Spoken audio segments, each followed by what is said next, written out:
Learn English through stories. One beautiful spring day, a red rose blossomed in a forest. As the rose looked around, a pine tree nearby said, "What a beautiful flower. I wish I was that lovely." Another tree said, "Dear pine, do not be sad. We cannot have everything." The rose turned and remarked, "It seems that I am the most beautiful flower in this forest." A sunflower raised its yellow head and asked, "Why do you say that?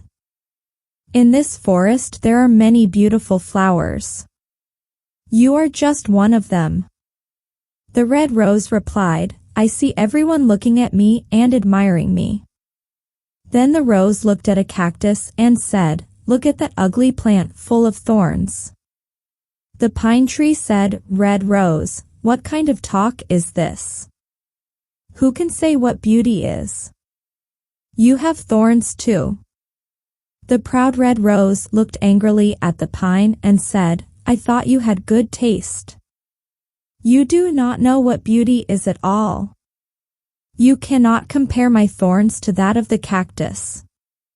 "What a proud flower," thought the trees.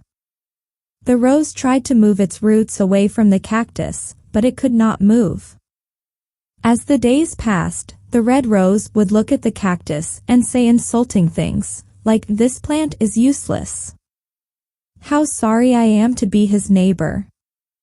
The cactus never got upset and even tried to advise the rose, saying, "God did not create any form of life without a purpose."